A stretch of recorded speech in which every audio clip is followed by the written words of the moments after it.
Our Heavenly Father, thank you so much for your love and grace. This time is your time to speak and show your mind to us.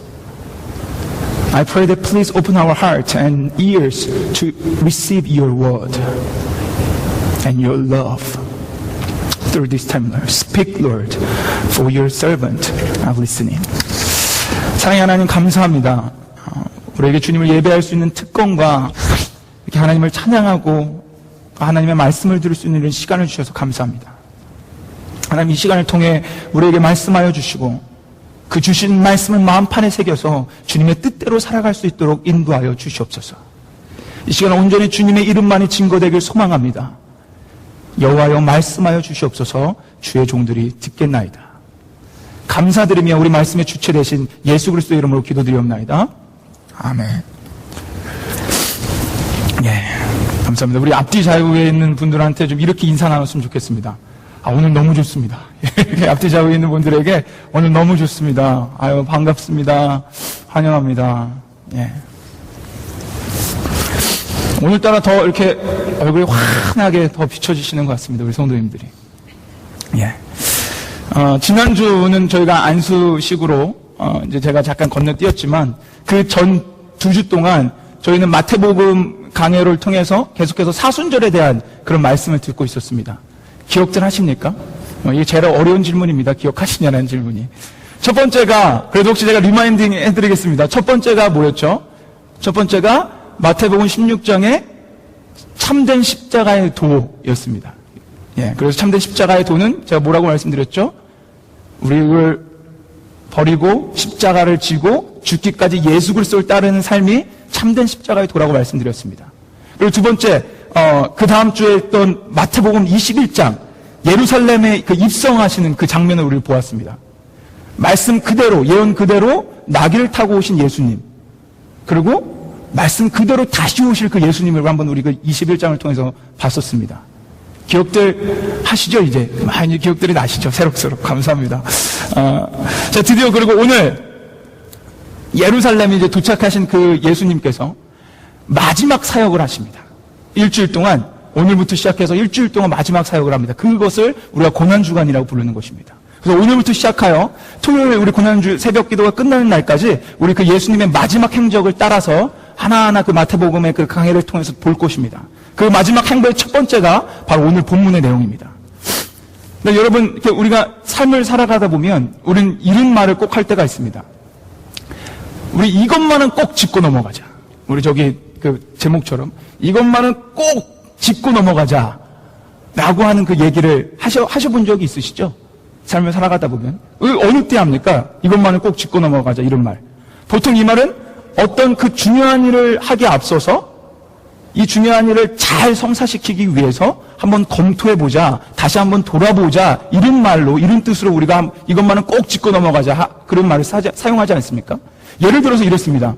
우리가 집 계약할 때, 혹은 자동차 계약할 때, 오늘 뭐 보험 계약할 때, 우리 계약 조건들을 쭉 보시면서, 근데 우리 이것만은 꼭 짚고 넘어가자, 이러면서 꼭 하나하나 중요한 사항들을 짚고 넘어갑니다. 그리고 우리 청년들 시험 볼 때 어떻습니까? 밤새 공부하고 그 아침에 다 못 보니까 가장 중요한 것들만 딱딱 짚고 넘어갑니다. 그쵸? 공부를 안 해봤어요? 자, 딱딱 짚고 넘어가는데, 그 다음 또 저희가 또 언제 면접 보러 가실 때, 면접 보신 분들 다 아시겠지만 면접 보러 가시기 전에 막 혼자 거울 보고 연습합니다. 저도 이번에 볼 때 그랬습니다. 혼자 거울 보고 질문하면 저 스스로 질문하고 대답하고 하는데, 마지막 면접 보기 전에는 갖고 있던 것 중에서 가장 중요한 것들만 체크합니다. 그 여행 갈 때는 어떻습니까? 여행 가기 전에 내가 물건들을 다 챙겼는지 체크리스트를 통해서 하나하나 다 챙기고 그 도착지, 여행지의 날씨가 어떤지도 한번 이렇게 체크합니다. 그러니까 이와 같이 꼭 우리가 중요한 무언가를 하기 전에 실수 없이 그 일을 잘 해내기 위해서 우리는 검토해보자는 뜻으로 이것만은 꼭 짚고 넘어가자라고 이야기합니다. 오늘 본문에서요, 예수님은 이와 같은 행동을 하십니다. 십자가를 지시기 바로 전에 제자들을 모아놓고 하는 얘기가, 자, 우리 내가 이제 좀 있으면 십자가 질 건데 우리 이것만 한번 좀 짚고 넘어가 보자 라는 그 예수님의 말씀의 의도가 오늘 본문 가운데 숨겨져 있습니다. 오늘 한번 예수님께서 뭘 제자들에게 꼭 짚고 넘어가려고 하셨는지, 그 중요한 것이 무엇이었는지 말씀을 통해 한번 살펴보고, 그뿐만 아니라 우리 신앙생활에 그 말씀을 적용해보는 그런 시간을 갖도록 하겠습니다. 오늘 말씀의 시작절인 그 31절을 보십시오. 처음에 뭐라고 나옵니까? 때에. 처음에 첫 구절이 때에. then. 제가 지지난 설교 때 분명히 말씀드렸는데, 이런 접속사가 나오면 어떻게 해야 된다 그랬죠? 그렇죠. 아이고, 예, 감사합니다. 앞으로 옮겨서 앞에 무슨 내용이 있었는지를 살펴보라고 제가 말씀드렸습니다. 자, 이 앞에 그러면 내용을 살펴봐야 되는데 무슨 내용이 있었을까요? 제가 백문이 불여일견이라고 사진 하나 준비했습니다. 보여주시겠습니까? 무슨 그림입니까? 예, 맞습니다. 권사님. 최후의 만찬. 누가 그렸죠? 레오나르도 다빈치. 아주 너무 유명한 그림입니다. 그러니까 지금 오늘 본문부터 오늘 본문 전까지 쭉 지금 예수님과 제자들은 마지막 최후의 만찬 자리에 있으신 겁니다. 최후의 만찬 자리에서 예수님께서 제자들에게 마지막으로 짚고 넘어가는 게 계신 겁니다. 자, 우리 그 짚고 넘어가는 게 무엇인지 한번 첫 번째 봅시다. 오늘 본문은 아니었지만 같은 그 선상에 있는 것입니다. 21절을 보십시오. 뭐라고 하면 나옵니까? 저희가 먹을 때에 최후 만찬을 지금 하고 있는 얘기죠. 그 최후 만찬을 먹을 때에 이르시되 내가 진실로 너희에게 이르노니 너희 중에 한 사람이 나를 팔리라 하시니. 지금 막 식사를 하고 있는 그때에 예수님께서 너희 중에 한 사람, 그 한 사람이 나를 팔 거다. 너희 중에 한 사람이 나를 배신할 거다라고 말씀하십니다. 자, 이 말씀을 기억하시고 그대로 오늘 본문인 31절을 한번 바라보시죠. 31절입니다. 예수님께서 뭐라고 말씀하십니까? 31절 저 중간에 보면 오늘 밤에 너희가 다 나를 버리리라. 방금 21절에는요, 분명히 한 사람, 가룟 유다한테만 초점이 가 있다가 이제는 제자들 모두한테 초점이 갑니다. 그리고 하시는 말씀이 가룟 유다뿐만 아니라 너희 모두 다 나를 팔 거다, 버릴 거다, 도망갈 거다라고 얘기합니다. 자, 이제 그리고 그 증거로 마지막에 그 밑에 절에는 그 예수님의 하나님의 말씀을 예언을 인용합니다. 그리고 세 번째 마지막 오늘 말씀에 또 짚고 넘어가는 부분이 있습니다. 절대 자기는 안 그럴 거라는 그 베드로의 고백 앞에 34절입니다. 34절에 뭐라고 말씀하십니까? 내가 진실로 이르노니 오늘 밤 다 굴기 전에 내가 나를 3번 부인하리라. 이 사건 너무 잘 아시잖아요. 다 굴기 전 베드로가 그 예수님을 부인했고 저주하고 아니라고 했던 사건. 지금까지 읽어본 것들 한번 정리해 보겠습니다. 지금 예수님은요, 같은 날, 같은 시간, 같은 장소에 지금 아까 그 사진처럼 같은 그 제자들과 함께 딱 한 가지, 3번이었지만 딱 한 가지를 짚고 넘어가시는데 그게 뭐냐? 너희가 나를 배반할 거다. 너희가 나를 버리고 도망갈 거다. 라고 십자가 지시기 전날 짚고 넘어가고 있는 것입니다. 이 정도 이렇게 우리가 3번이나 같은 날, 같은 장소, 같은 시간에 예수님께서 그 똑같은 내용을 말씀하셨으면 우리 안에 자동적으로 질문이 하나 들어야 됩니다. 이건 자동적으로 들어야 됩니다. 그러니까 말씀을 볼 땐 이런 질문이 들어야 됩니다. 이 딱 봤을 때 어떤 질문이 들으셔야 되냐면 왜 하필 예수님께서 십자가 지시기 전날 이 똑같은 말씀을 3번이나 반복하셨을까? 왜 내가 배신하리라 이 말을 똑같은 시간에 똑같은 장소에 왜 말씀하셨을까라는 퀘스천 마크입니다. 왜 그러셨을까요? 왜 이렇게 3번을 꼭 그 제자들 배신을 짚고 넘어가셨을만 했을까요? 그것도 십자가 사건 바로 전에. 우리는 그 해답을 제자들의 그 반응, 제자들의 대답을 속에서 찾아볼 수 있습니다. 한번 제자들의 대답을 봅시다. 아까 21절에 그 예수님의 말씀 바로 밑에 22절에 제자들의 반응이 나옵니다. 우리 한번 같이 읽어보겠습니다. 22절 짧으니까 시작. 저희가 심히 근심하여 각각 여짜오되 주여 내니이까. 여기 한글 성경으로 보면 내니이까라고 이게 좀 어떻게 좀 약간 정확하게 표현되지는 않았어요. 근데 헬라어 성경이나 영어 성경으로 보면 정확히 이 의미를 알 수 있습니다. 영어 성경 맨 밑에를 한번 봐보십시오. 뭐라고 얘기 나옵니까? Surely not I, Lord. 이 말씀은 즉 하나님 난 아니죠. 내니까가 아닙니다. 나는 아니죠. 그리고 잘 보십시오. 그 중간입니다. 중간에 뭐라고 나옵니까? 각각 여짜오되. 영어로는 one after the other. 이 말은 번갈아 가면서 한 명이 예수님한테 갔다가 다시 오면 제자들이 다른 사람 눈치를 보다가 다시 또 예수님한테 또 갑니다. 그리고 또 다시 또 옵니다. 그리고 또 다른 제자가 갑니다. 그러면서 뭐라고 물어보죠? 주님, 나는 아니지요. 이 부분을 잘 보셔야 됩니다. 지금 제자들은요, 각각 나란 다른 사람의 그 제자들의 눈치를 살피면서 한 명 한 명씩 예수님한테 가가지고, 예수님, 난 아니죠? 쟤는 몰라도. 그러면 또 다른 또 제자가 갑니다. 예수님, 나는 아니죠? 저는 그럴 사람 아닙니다. 쟤는 몰라도. 지금 이런 상황입니다. 여기만 그랬습니까? 33절 한번 보겠습니다. 두 번째 부분. 아까 그 두 번째 부분에서 뭐라고 나옵니까? 너네가 다 날 팔 거라 그랬더니 33절에서 베드로가 다 주를 버릴지라도 뭐라고 나옵니까? 나는 언제든지 버리지 않겠나이다. 이제는 베드로가 대놓고 말합니다. 대놓고 비교합니다. 다 나머지 제자들 다 버릴 수 있는 놈들입니다. 그러나 나는 여기서 또 나의 의가 드러납니다. 나는 안 그럽니다. 다른 사람 다 그래도 나 이 베드로는 절대 그러지 않습니다. 이렇게 말하면서 지금 자신의 의를 드러내고 있는 것입니다. 남과 비교하면서. 여기만 그랬습니까? 마지막 세 번째 또 보십시오. 아주 재밌습니다. 마지막 세 번째, 이제 너가 다 울면 날 배신할 거다라고 얘기하는 그 말씀에 35절에 뭐라고 나옵니까? 한번 우리 35절 같이 읽어볼까요? 시작. 베드로가 가로되 내가 주와 함께 죽을지언정 주를 부인하지 않겠나이다 하고 모든 제자도 이와 같이 말하니라. 이 부분 참 재밌어요.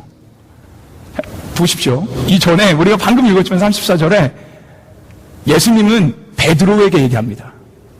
제자들한테 얘기하는 게 아니에요. 베드로한테 너가 3번 나를 부인할 거다. 베드로에게 얘기하고 이게 나중에 성취가 되는 거 아시죠? 근데 지금 베드로가 대답하자마자 나도 꼭 뭘 대답을 안 하면 쟤 너무 멋진 대답했는데 주와 함께 죽어? 그러다 배신 안 해? 너무 멋진데? 가만히 있으면 자기가 이 배신자가 진짜 될 것 같고 자기가 밀리는 듯한 그런 기분으로 베드로의 대답이 끝나자마자 바로 앞다퉈서 나도 안 그럴 겁니다, 주님. 나도 주와 함께 죽고 난 절대 주를 배신하지 않겠습니다. 라고 얘기하는 것입니다. 이 부분 너무 재밌습니다. 베드로에게 얘기했는데 제자들이 자신의 정당화, 자신의 의를 드러내면서 똑같이 얘기하고 있습니다. 지금까지 본 것처럼 예수님께서는 3번이나 제자들의 배신에 대한 말씀을 하십니다.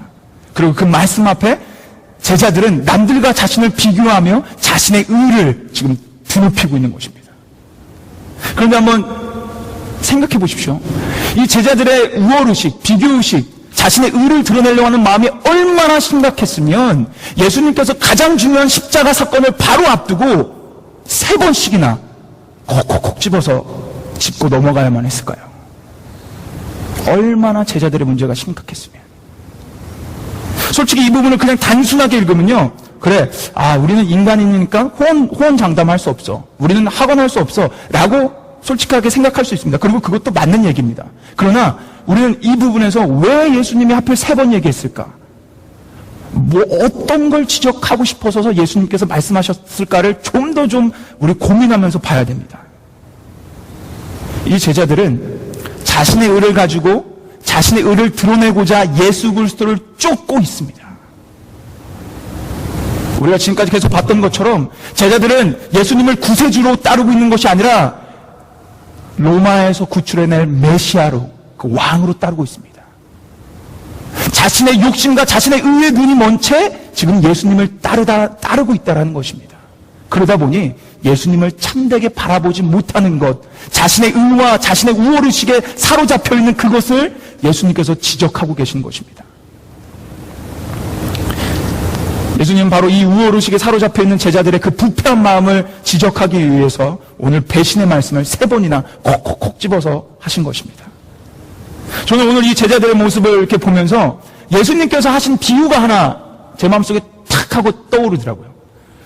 여러분 누가복음 그 18장에 바리새인의 기도의 그 비유를 혹시 아십니까? 누가복음 18장입니다. 한번 봐주시겠습니까? 그 10절에서 12절입니다. 잘 보세요. 10절입니다. 두 사람이 기도하러 성전에 올라가니 하나는 바리새인이요 하나는 세리라. 자, 둘이 성전에 기도하러 올라갑니다. 그리고 바리새인이 뭐라고 기도하나 봅시다. 11절입니다. 바리새인이 서서 따로 기도하여 가로되 하나님이여 나는 다른 사람들 곧 토색, 불의, 간음하는 자들과 같지 아니하고 이 세리와도 같지 아니함을 감사합니다. 그리고 그 밑에 12절에 뭐라고 얘기합니까? 나는 일회에 2번씩 금식하고 또 소득의 11조를 드리고 있나이다. 지금 바리새인이 뭐하고 있는 거예요? 기도하러 와놓고 하나님께 기도하기는커녕 자신과 남을 지금 비교하면서 하나님 저는 저런 죄인들과 같지 않습니까? 않습니다. 저는 이 부족한 세리하고도 같지 않습니다. 저는 의인입니다. 제가 얼마나 많은 신앙생활을 열심히 하고 있는데 저는 의인입니다. 이 모습이 딱 오늘 본문의 제자들의 모습 같지 않습니까? 저는 이걸 보면서 어쩌면 이렇게 제자들과 바리새인의 모습이 똑같을까 그렇게 느꼈었습니다. 저는 다릅니다. 저는 저들과 다릅니다. 저들 다 주를 부인할지언정 저는 부인하지 않겠습니다. 저는 다릅니다. 얘기하고 있는 제자들의 모습과 저 세리와 저 죄인들과 나는 다릅니다 라고 말하고 있는 바리새인의 모습 너무 똑같지 않습니까? 여러분 하나만 제가 물어보겠습니다. 여러분 한번 대답해 보세요. 너무 쉽습니다. 예수님께서 왜 십자가 지셨습니까? 예수님께서 이제 금요일이 성금요일입니다. 예수님께서 그 성금요일날 2000년 전에 왜 십자가에 달려서 돌아가셨습니까? 대답해 보십시오. 아 그래요? 크게 얘기해봐요. 우리의 죄 때문에 우리의 죄를 사하시려고. 그렇죠? 그래서 예수님께서 누가복음 5장 31절에서 뭐라고 말씀하는지 보십시오. 5장 31절입니다. 누가복음 5장 31절 한번 보여주시겠습니까? 예, 지금 31절 보십시오. 뭐라고 합니까? 나는 의인을 불러러 온 것이 아니라 죄인을 불러 회개케 하러 왔다. 그리고 그 윗구절 보십시오. 건강한 자에게는 의원이 쓸데없지만 병든 자에게야 의원이 쓸데있다. 예수님 확실히 말씀하셨어요. 나는 의인을 불러러 온 것이 아니라 죄인을 불러 회개케 하러 왔다. 건강한 자에게는 쓸데없지만 병들고 나약하고 쓰러져 있는 자에게는 내가 필요하다. 그런데 오늘 본문의 제자들의 모습과 지금 바리새인의 모습을 보십시오. 지금 이들은 서로 자신을 의인이라고 난리치고 있습니다. 아우성치고 있어요. 앞다퉈서 얘기하고 있습니다. 서로 비교하며 쟤들은 그럴 수 있지만 난 안 그럽니다. 나는 저들과 다릅니다. 근데 여러분 생각해 보십시오. 이렇게 스스로 의인됐던 저 바리새인이 그 바리새인에게 예수님이 필요했습니까? 아니, 필요 없었어요. 우리 보셔서 알잖아요. 필요 없는 게 아니라 바리새인한테는 자기는 의인이기 때문에 죄인으로 온 예수님이 전혀 상관이 없는 거예요. 그래서 어떻게